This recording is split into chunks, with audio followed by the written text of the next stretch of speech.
If you're thinking about getting your cards graded, then this is the video for you.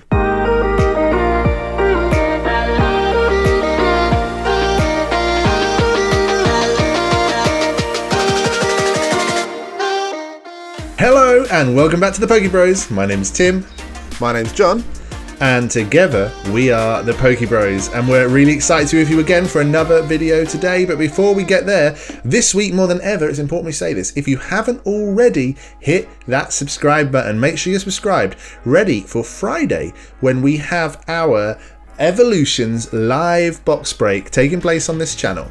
And that is just going to be insane. If you want to buy some packs, you still can. You can head over to www.thenerdkings.com/evolutions box break.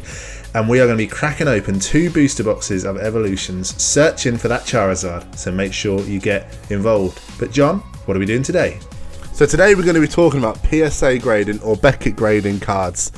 This is a question we get asked quite a lot in Discord, Twitter messages, YouTube comments, just asking our advice on how to grade. And we're not like massive experts on this.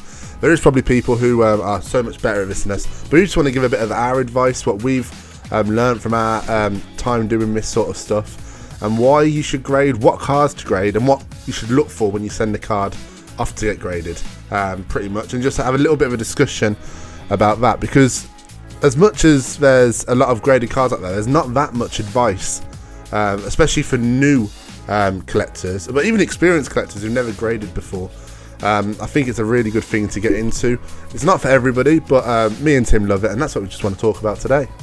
So John, let's start off right at the top of all of this. Why would anyone want to grade their cards? Why would you want to send your cards off for months and not have them to then get them back? What's the point? Well, for me, there's a few reasons why you'd want to get your cards graded. I know there's a lot of people who love to have the cards in their binders, and me and Tim do as well. We have binders full of cards as well. But sometimes there's these cards with extra value, extra special places in your heart, which you just want to preserve forever in that condition and just get a nice little, I suppose they're called slabs of that card. And that is the reasons you'd grade it. Firstly would be if there's a card which you specifically like, get that card graded. I know Tim at the moment is collecting Kangaskhan's, and he's going to get all of them graded regardless of condition, aren't you, Tim? Just because you love that card. And a graded card looks so nice. We're going to have some pictures up on the screen, what these graded cards look like in PSA and Beckett. But it just really puts it into a nice display case. You can have it anywhere. You can have it on your wall. You can have it in a little box, whatever. It just looks so cool. And effectively, it stops it from getting worse, doesn't it? It sort of puts it in a time capsule and keeps that condition at the point that it's at when it gets graded.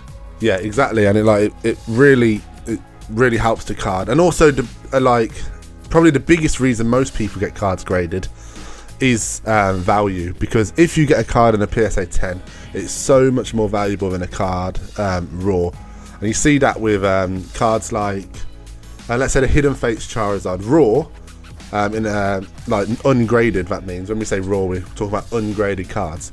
That's about £400 to £500 at the moment, Tim, if I'm correct. Yeah, you're correct. But in a PSA 10, if you got that card in a 10, it's more than 4 times that price to about, well, between £1.5 and £2,000. So that's another reason why people grade these cards, to increase the value of them. Missed anything there, Tim?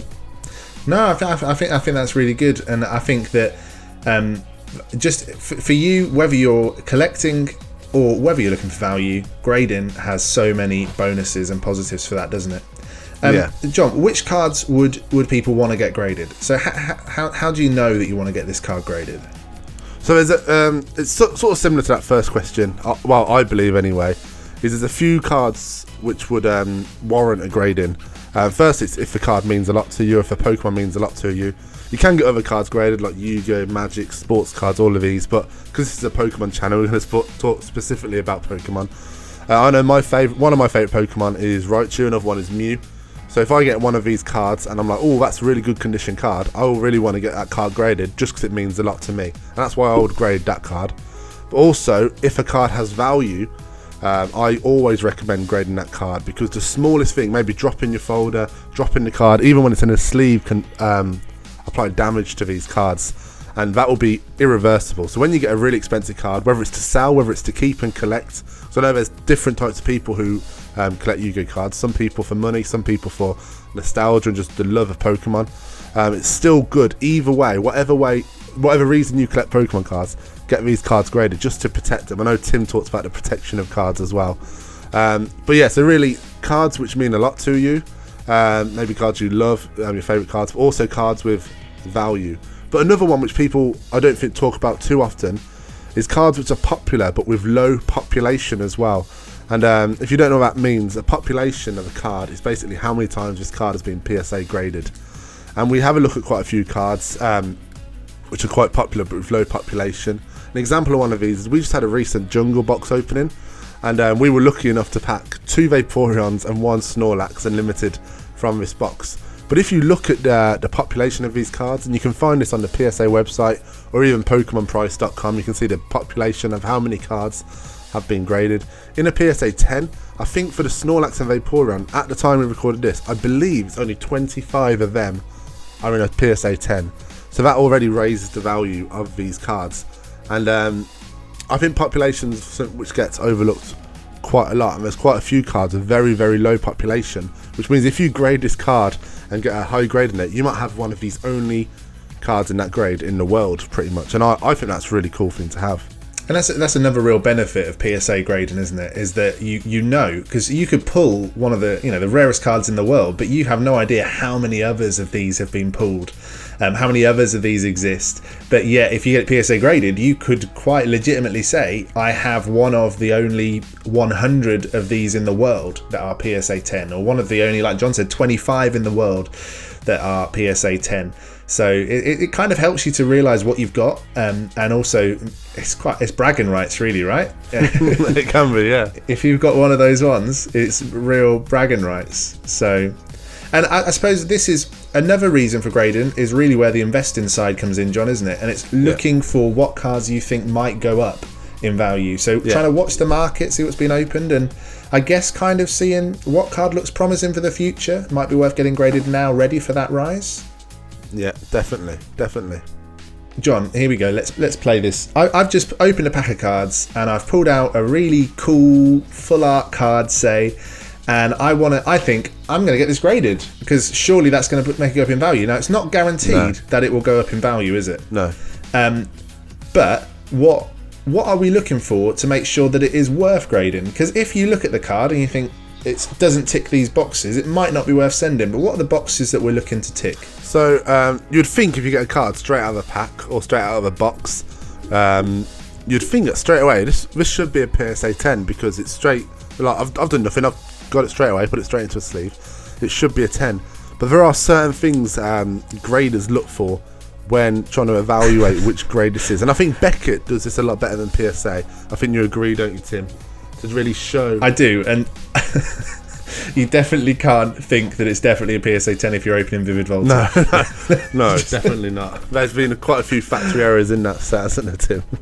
With Beckett, they give a really helpful guide when you actually get the card back of the 4 areas they really look at mostly, and I think pretty much completely these 4 areas, but there's probably other things which are secrets of the trade with grading, what we don't know. But these 4 things are centering, surface, edges, and corners. And these are on a on a Beckett graded card, these are all at the top, and it gives an individual grade on each of these. And I believe PSA would look at the same thing. But if you don't know what these things are, they can be quite vague, just edges, centering, corners, surface. Just going to go into a little bit of detail now about what each of these things are. And the first one is centering. You've probably heard me and Tim talk about this quite a lot in videos. It's usually the first thing you look for when you get a card out of a pack, because that's usually, if it's straight from a pack, unless there's some factory errors on the back or something, or on the surface, it's usually the thing that would stop it getting a PSA 10 grade. And that's just how the card has been cut, pretty much. And I think, Tim, we're going to have you showing a card, aren't you, while we'll talk about this? I'm just, hopefully you should be able to see on your screen now, just this Mewtwo GX from Hidden Fates. And John, for this one, for example, the centering is really far over to the right. So sort of the black lines there you can see are almost off the edge. And so the centering can be off in a number of ways, can't it, John? It can be off left to right, or right to left, top to bottom, or sometimes you can even see them sort of like they've been twisted, almost diagonal, right? And for a perfectly centered card, it doesn't have to be perfectly centered. PSA give a a very on their website a good analysis of this. But I think on the front it can be 55 to 45%. A certain way, so if this card's shifted slightly to the left, they will still accept that as a PSA 10 card, which is the top grade for PSA. But really, you're looking for cards which are very, very central all the way around. All the borders are the same space away from the edge. It's easier to see on these GX cards, isn't it, Tim, like you're showing right now, because of the black lines. Yeah. Yes, especially the Sun and Moon ones, they make it. They've got a nice box there for you. But that's an interesting point, John, there as well, that you noted about the 55-45% on the front. Actually, the back is a lot less important. Yeah, I think, is it 40 to 60? PSA 10 is... Or is it less? PSA 10, no, I think it's even less than that. Oh, really? I think it's the back really isn't as important. So if your back looks awful, it probably won't get PSA 10, but even if it is very clearly off-centre, it might still fit within the brackets for PSA 10, but the front is the most important, isn't it? Yeah, and also, it's worth noting, I think with PSA only, maybe Beckett as well, but I've never seen one, you can get things such as OC cards or off-centre cards, which is pretty much, if the rest of the cards are PSA 10, but the centering is really awful, they'll give you a grade of a 9 OC, which is it's really valuable, really collectible cards. I know Tim's got a Charizard off at the moment, which is praying is a 9 OC. I'm not sure it's going to get it, but I'm hoping so. So you're looking really for amazing centering or terrible centering. Yeah. Both of those could be a really good thing. Definitely. And it's what you'll always hear me and Tim talk about centering if we pack a card. Because also, even if you don't grade, it's nice to have cards which look really nice. And it being perfectly centered is one of them things. The next thing is surface. And this is quite... easy to explain as well. It's just how does the surface look front and back. That entails for full art cards. I know Hidden Fates had a few errors with their surface, which Tim's going to show in a minute on the camera as well. But also for holographic cards as well, is the holo scratched? I know a lot of the older cards, Wizard of the Coast especially, had lots of print lines on, and even more recent cards can have these print lines as well. But is the surface scratched? Is it damaged at all? Is there any blotches of white anywhere? Stuff like that. But with Hidden Fates, there's a big thing on these reprints, wasn't there, Tim?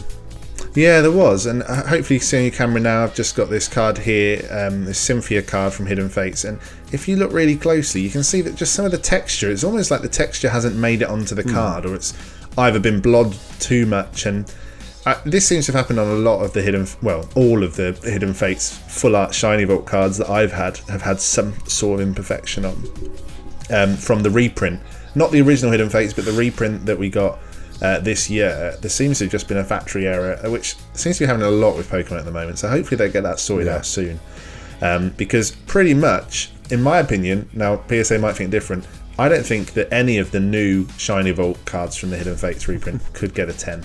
That's just my opinion, but just for the surface point of view, it's not perfect. That's what they're looking for in PSA 10. So that is a real issue. John, another issue, which I think people overlook quite a lot, is scratches on the holo, isn't it? That would come under surface, right? Yeah, definitely. And I think that with the boom in vintage, I think there's a lot of people who've been buying cards on eBay or whatever and looking for the very obvious things like centering and whitening on the edges and things like that, but then completely ignoring the condition of the holo, which can really affect the card, right? Definitely. A scratch on a holo can take a card from a 10 to an 8, and depending on how bad the scratch is. And that's a big drop in terms of grading. Like centering wise, if you've got bad centering, which is in the 45 to 55%, that would only really take it from a 10 to a 9. But if it's got a scratch on the holo, that could easily take it down from a 10 to an 8 or worse. I know I've got I recently brought a collection just a few months back, actually, before the big boom. And it had a Typhlosion from Neo Genesis in. Amazing card.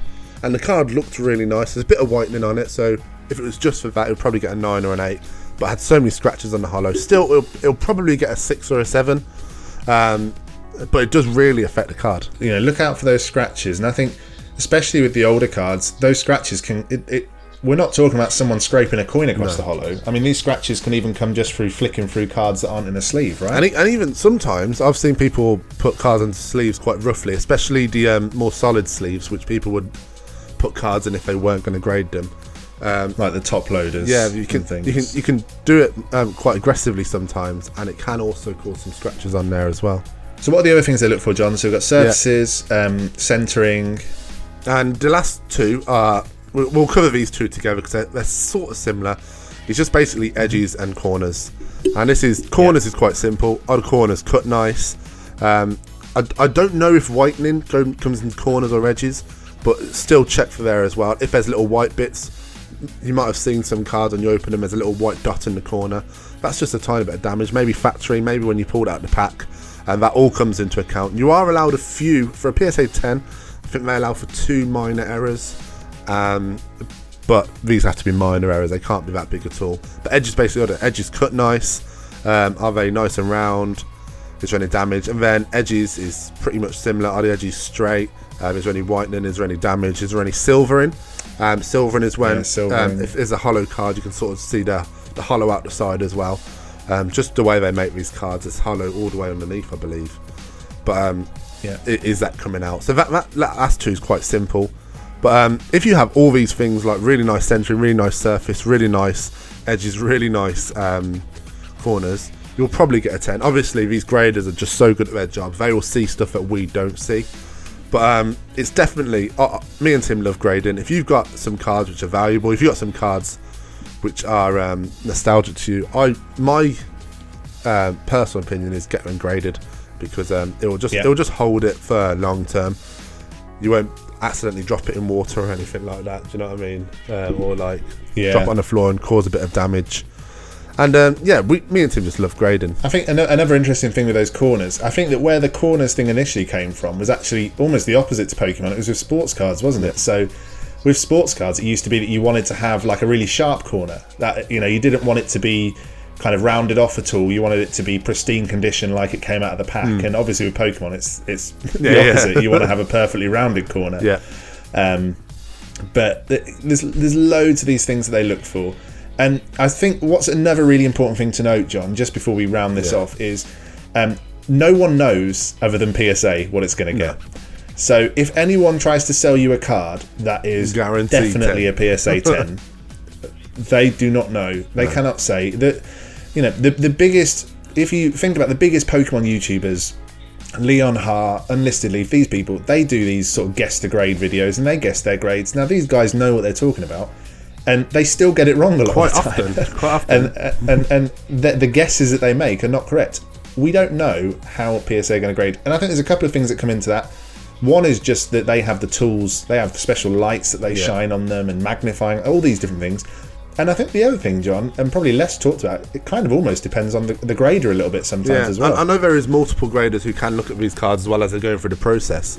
But all you need is one grader who maybe he's having a bad day. he just sees imperfections in everything. It does. We're all people. We all have different moods, different ideas of what makes a good card. It really does depend on the grader. And I think that's why sometimes people have cards regraded, don't they? So if they sent their card off that they were convinced was a 10 and it came back as a 9, you can actually apply to have it regraded. So you can send it back and say, look, could you just have another look? Because I think this is a 10. And just see what happens. But you're not guaranteed that at all. As someone who's big on that is Rhyme Style, he loves cracking his cases open and getting stuff regraded. Just because he's got a good eye for looking at graded cards, and if he disagrees, he wants to get it regraded and try and get it better. So hopefully we've helped to answer a few of your questions today on the subject of grading. John, do we have anything else we want to add before we finish? Just quickly at the end, if you want to get stuff graded, you don't know how, you can send it directly to PSA from all around the world pretty much. It is a bit of a long process with filling in forms and stuff, but don't let that put you off. It's definitely worth doing. But also, if you're like us, you live in the UK, you can send it off to some of the PSA affiliate companies here in the UK who you just send the cards to, and they do all the work for you. They do most of the hard stuff for you, and I think there's places in Europe who do that as well, and also in the USA. So look on the PSA website. It gives a list of affiliated companies with them who will help you with this grading process as well, just to make it easier for you. We hope that you get loads of your cards graded and you get amazing grades and all the grades that you want. If you do have any other questions, anything we've said that's flagged up any other questions for you, let us know in the comments. We reply to every single one of our comments, or at least most of them. If it's a comment you can't really reply to, we probably won't. But we reply to most of our comments, so drop us a question. We'd love to help you out with that. But until the next time, my name's Tim. My name's John. And together, we are the PokeBros. See you next time.